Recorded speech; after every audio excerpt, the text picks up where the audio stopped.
Kyryul, Neisha, Hack. Then I got married, I married Hamid. I am, how old do you think I am? I wish I was 65. No, I'm 94. The 4th of February, 1929, in Kitty, British Guyana. My father, he had a dry goods business and everything together, you know. The tailors were making clothes for the school children and selling cloth. He had a stall in the market.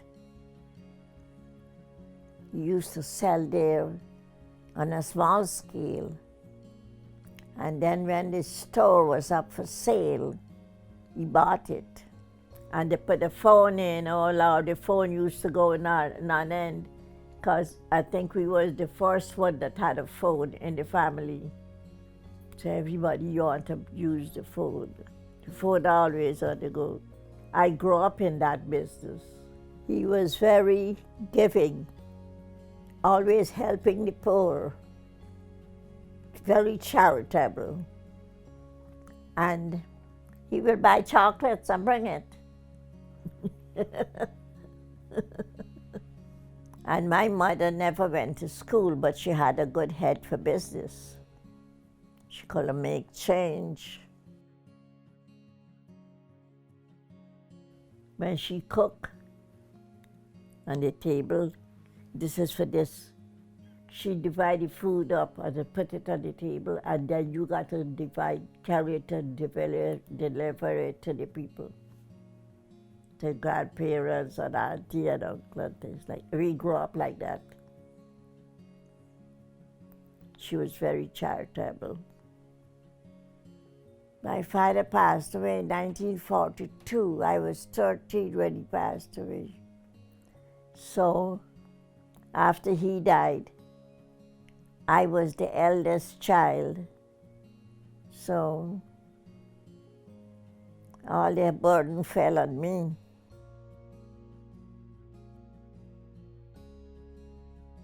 After my father died, my mother was hustling to get me married, yes. And she wanted me to marry a Meiji son. I picked my own match. You meet? He had a friend who was interested in me, and the friend used to come and visit me in the store. So then he come with a friend, and he take over.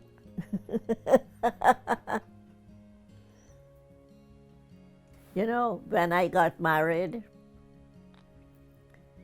and from my home to his parents' home, they live in Utah, I was so amazed and so confused because they come from a big family.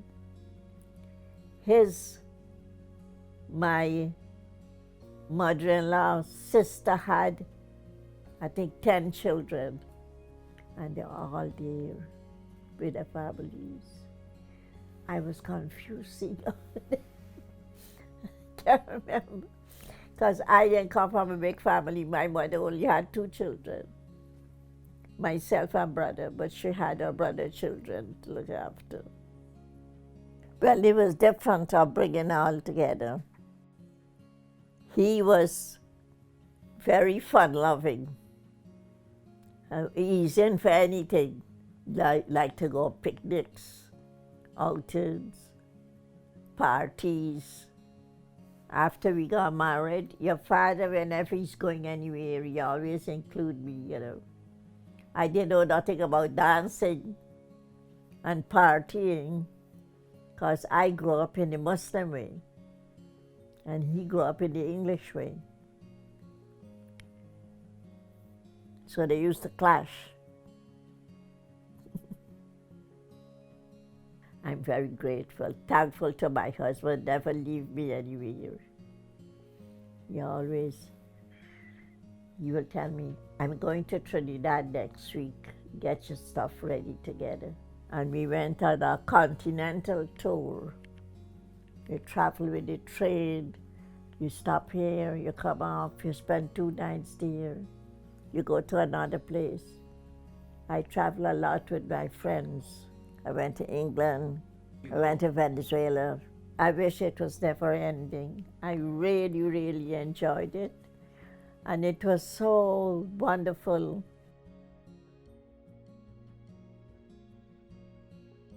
I have one daughter and 4 sons. A lot of boys. She was the only girl. Ken was my firstborn. Very studious, very hardworking. He came up here to study. Then, okay, Mom, you and Fazzy come.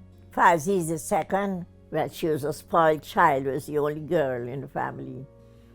My brother had all boys first before he got girls. When Fazzy born, she was the first girl in our family. So she was a bit spoiled. Jimmy was the third. Oh, Jamal loved to cook. I get up in the morning, he gone and he shop and he come here and he cook. Anything he can cook. He put his mind to it. And Brian is the fourth. He was a troublemaker. Studious, always with the Bible. You know, from small, he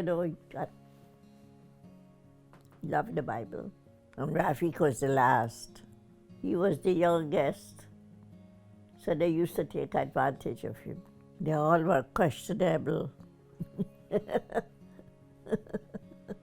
We had an Indian backyard where my mother-in-law lived. We had a big cherry tree.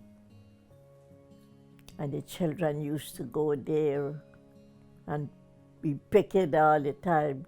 We used to go to the garden. And the children, I had a stroller for the children. And we were living in Newtown. When you come out and you walk right down to the botanic gardens,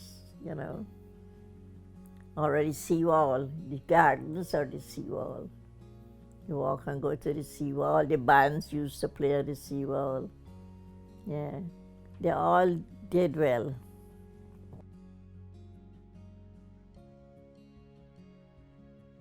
But I will like my family and all of them to be loving to each other, to be kind to each other. And whenever there's someone in need, to help out. I grew up like that. I love all of them, and I think of all of them, and I wish them all the best. And for them to come visit me more often. Sienna and Ethan, love you guys. Sienna is such a busybody. Ethan, love your sister, be kind to her, and share your memories with her, share your love with her. And you too, Sienna, you be kind to your brother, loving and kind, and be nice to each other, be forever loving. And don't give your mama a hard time. Love her, help her out. Yes.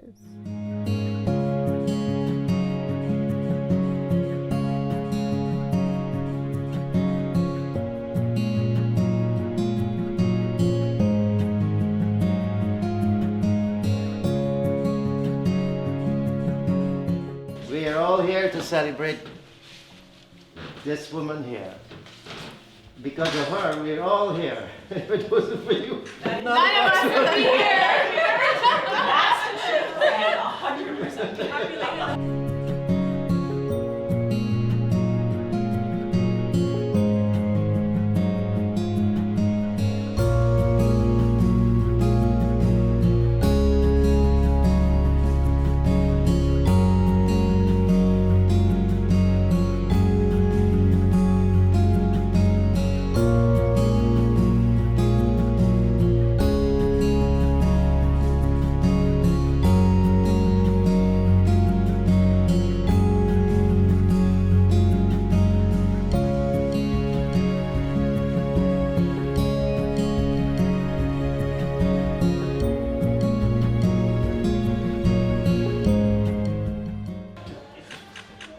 That's one. Yay!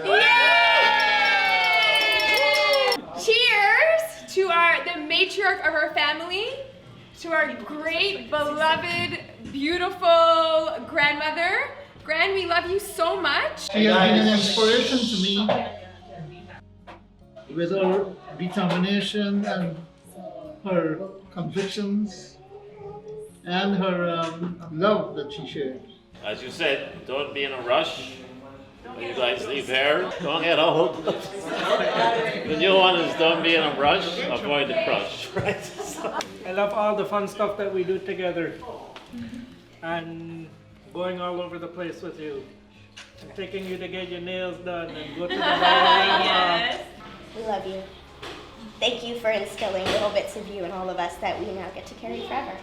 I love you and thank you for being such a wonderful and loving grandmother, for always being there and for entertaining me and always going with the flow and always smiling the way you do. We're so fortunate to have you here with us and for you to share all this grandmotherly love, so thank you from the bottom of my heart for that.